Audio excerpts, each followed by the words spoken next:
Hello friends, कैसे हैं आप सब। मैं आपका अपना मित्र एडवोकेट एसोसिएशन लीगल दर्पण चैनल में स्वागत करता हूं। फ्रेंड्स, आज मैं चर्चा करने वाला हूं कि आपके जो पूर्वजों का संपत्ति है, यानी दादा परदादा का संपत्ति है, आपके पिता की जो संपत्ति है, उन संपत्ति को पिता की मृत्यु के बाद, दादा की मृत्यु के बाद आप अपने नाम कैसे कर सकते हैं। आपके जो भाई हैं उन भाइयों में बंटवारा करके आप अपने अपने नाम कैसे करेंगे उस संपत्ति को, क्या प्रक्रियाएं हैं, कौन कौन से डॉक्यूमेंट लगेगा, इन सब के बारे में आज मैं इस वीडियो के माध्यम से बताऊंगा। तो इसे जानने के लिए वीडियो को लास्ट तक देखें और वीडियो देखने के बाद अच्छा लगता है तो चैनल को ज़्यादा से ज़्यादा सब्सक्राइब करें, वीडियो को ज़्यादा से ज़्यादा लाइक और शेयर करें। आइए फ्रेंड्स जानते हैं। फ्रेंड्स, हर व्यक्ति की मृत्यु तय है और जो भी व्यक्ति होता है अपने पीछे कुछ ना कुछ संपत्ति छोड़ के जाता है और उस संपत्ति को लेके बच्चों में विवाद ना हो। आजकल तो बहुत जागरूकता बढ़ गई है।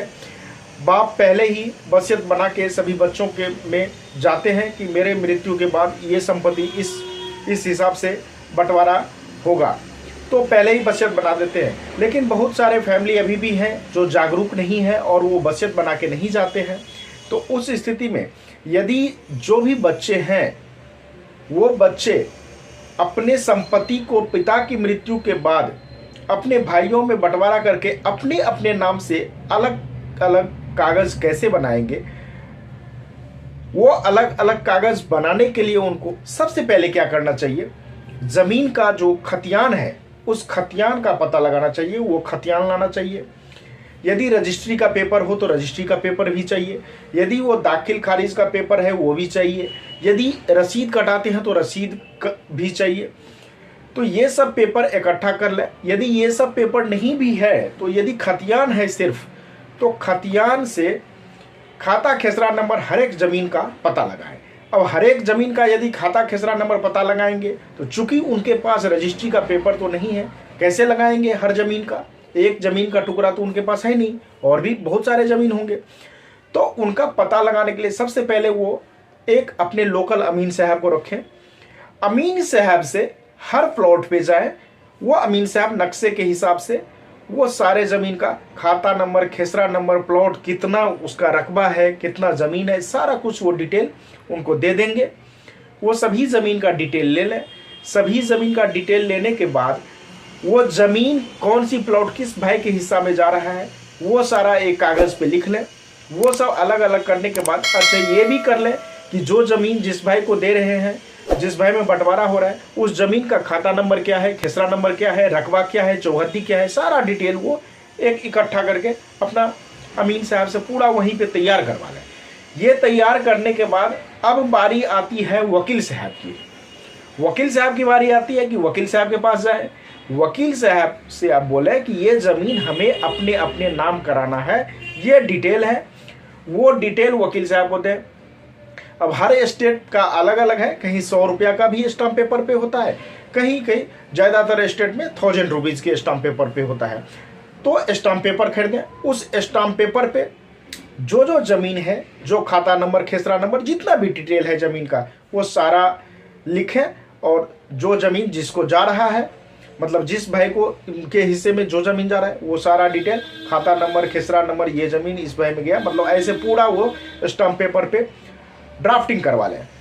अब ड्राफ्टिंग कराने के बाद उस पेपर पे सारा कुछ लिखाने के बाद अब बारी आती है अंत में उसको रजिस्टर्ड कराने की।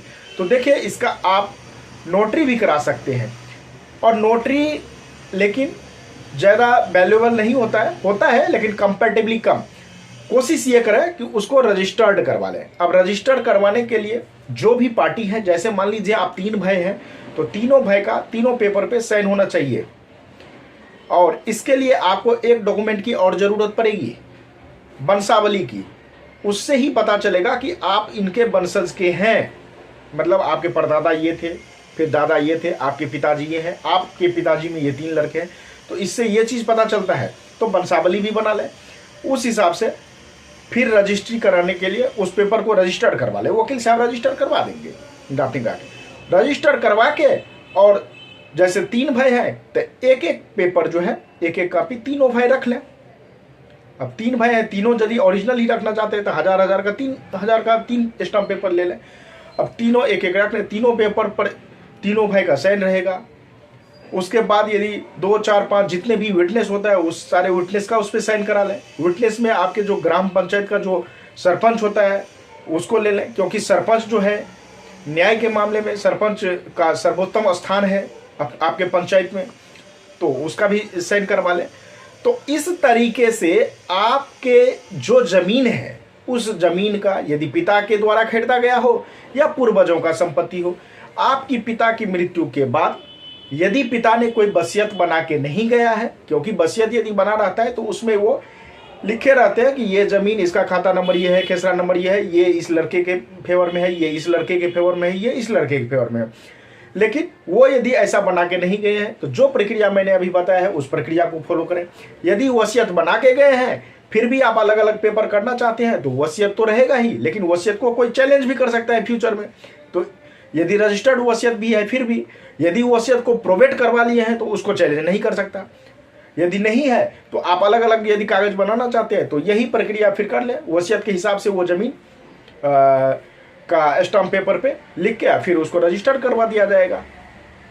वसीयत बनाने से ये फायदा रहता है कि उसमें इतना अमीन रखने की आपको जरूरत नहीं पड़ेगा, क्योंकि पहले ही सारा कैटेगरी उसमें लिखा रहता है, पहले ही डिटेल्स लिखा रहता है।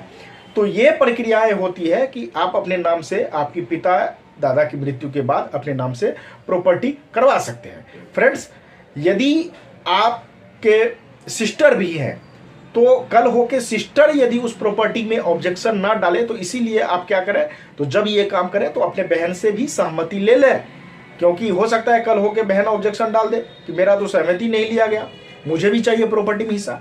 तो बहनों को भी पूछ लें, यदि बहन बोलती है कि मुझे नहीं चाहिए तो उसे एनओसी ले लें, नो ऑब्जेक्शन सर्टिफिकेट कोर्ट से बना के बहन से ले लें कि तुम नो ऑब्जेक्शन सर्टिफिकेट आप बना के दे दो, क्योंकि लालच ही है, कल होके लालच उनको हो सकता है कि नहीं मैं तो ऐसे ही बोला था, मुझे प्रॉपर्टी में हिस्सा चाहिए, तो इसीलिए एनओसी उनसे ले लें।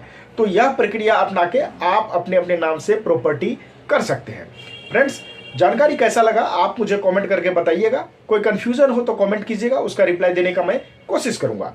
आज तक के लिए इतना ही, फिर मिलते हैं नेक्स्ट वीडियो में, तब तक के लिए धन्यवाद।